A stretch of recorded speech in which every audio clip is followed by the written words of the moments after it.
Hello and welcome to this MOOC on brand management, aligning business, brand and behavior. I'm Nader Tavasoli. I'm a professor at London Business School.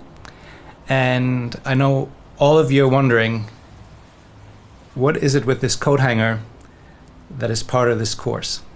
I will tell you, but you'll have to wait till the second week. So what I will tell you today is about brands. We'll start out by discussing what are brands. Then we'll talk about how is the environment for brands and for their success changing. And then we'll think about new ways of building brands and what that means for you and your organization. So the first thing I'd like you to do is to think of a brand as quickly as possible when I put up a very, very simple word in the English language. Now, I've done this across the world, and most people get it. So I know most of you will at least think of this brand as one of the first 2 or 3 brands that you can think of. Here's the word. Now, did you get it? Many of you will have thought of the brand name Volvo. Some of you will have thought of a brand like Safeway because safe is part of the word Safeway. Some will have thought of Chubb because they make safes. But few of you will have thought of brands like Renault.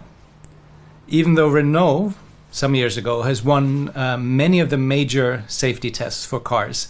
They even went out with a big advertising campaign saying, "We are safe, drive us." But most people did not rewire their brains. Volvo simply owned the term safety in people's minds. So how do we think about that? Well, Volvo itself is the identity of the brand. It's the brand name. It's a registered trademark. Attached to that registered trademark are a set of associations, some good, some not so good. So if we think of the brand image, it really is net, what do these associations mean to you, or more importantly, to their target customers? If I'd said Volvo and tell me what you think, some of you would have probably said,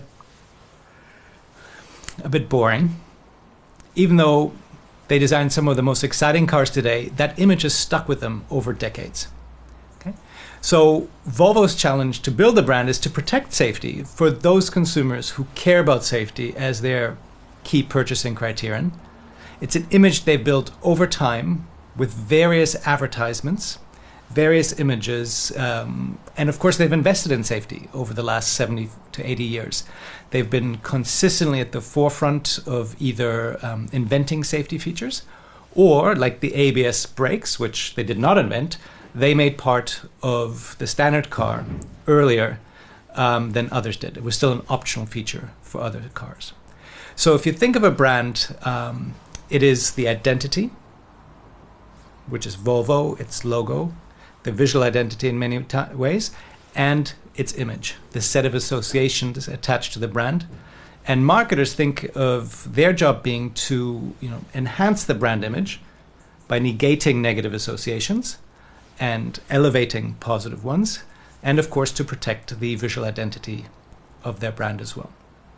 So the next question is, if this is what a brand is, how has the competitive environment for brands and branding changed? What's the landscape brands are now competing in? So to discuss that, let me take you back in time. In 1984, I'm an undergraduate student in economics. And I'm introduced at this point to a concept called perfect competition.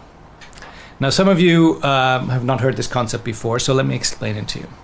A perfectly competitive environment is where competition is so fierce that the players in the industry are forced, in terms of their pricing, down to basically their cost base. They don't make profit anymore. All the value that's created goes to the consumer.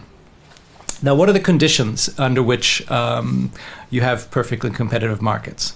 One is you have a large number of sellers with low barriers to entry. The other is you have perfect information. And the third is you have homogeneous or commodity-like products. Now, back in 1984, that seemed kind of ludicrous. And as you might imagine, as a teenager, I was not paying much attention. But dial forward just a few decades. Do we have a large number of sellers? Well, have a look at Google and think of a product like the iPhone. Lots of retailers are selling the same product.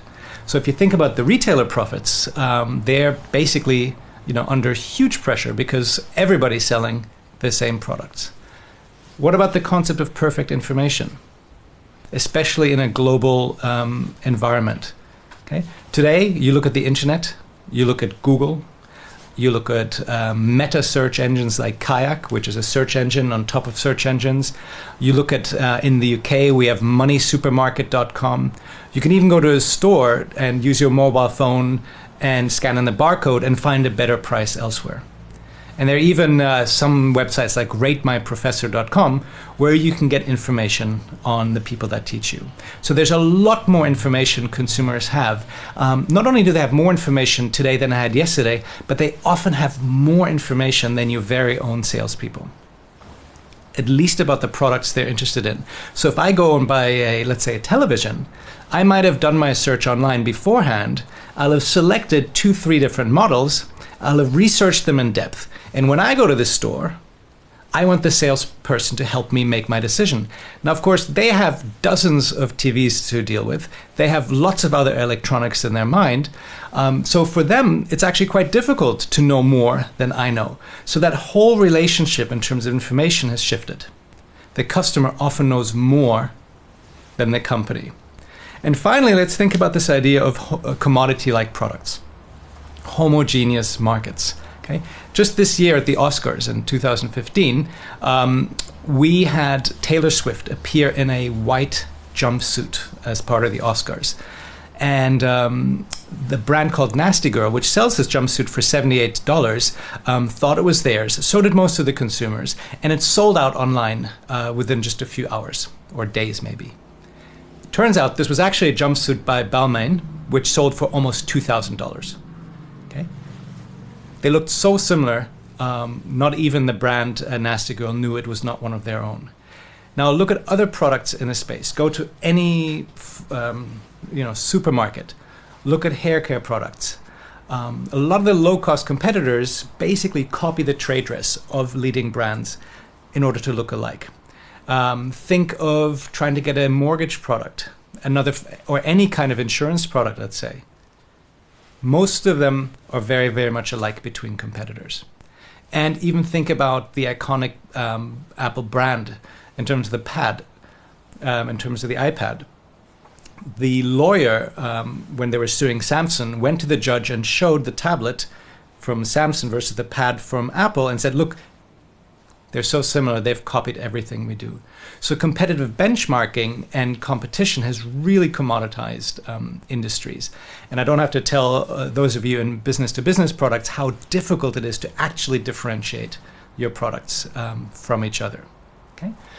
Not only that, but your customers are driving this commoditization. So in business-to-business, we've got strategic functions now, which are procurement, and they really are making products seem very, very similar. Why? Because they want to ask you to compete on price. They're basically telling you as competitors, hey, you're the same as all these other pre-qualified suppliers, give me the best price. So the question is, what role does a brand play in this environment? Does it really matter if the same product comes from one brand versus the other? If the jumpsuit comes from Nasty Girl or if it comes from Balmain? If you're in B2B, if the oil comes from Shell or it comes from BP? Does it really matter? So what this MOOC is about is, yes, it does matter. Let me just give you one more example to stress this point. I asked you to name a brand when I said safe, and many of you will have said Volvo. I'm going to give you another brand now.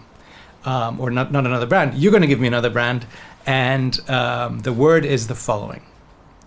Try and guess the brand. Now most of you, if not all of you, will have thought of Disney. Why? Well, in part because magical is part of the slogan for the brand, the Magic Kingdom. But now think about what makes Disney so magical. So for those of you who've been lucky to visit a theme park, think of all the different experiences. The brand is not really a product or even a service. It's an experience that happens over a prolonged period of time. There are many, many touch points, and these touch points cut across all your different business silos.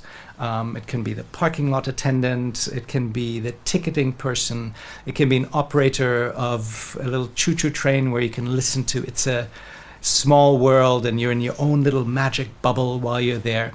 And you can think of even vendors who are constantly fixing and upgrading the theme park. They have to disappear into the background. It's very, very difficult to create a magical experience. It's not the same as commodity products.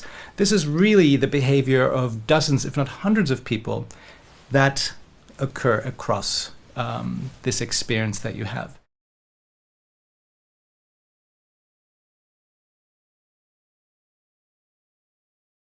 So what this MOOC really is about is about this gap between the brand promise, which traditionally marketing communications was about creating that promise. It's creating those expectations and about the delivery of that promise.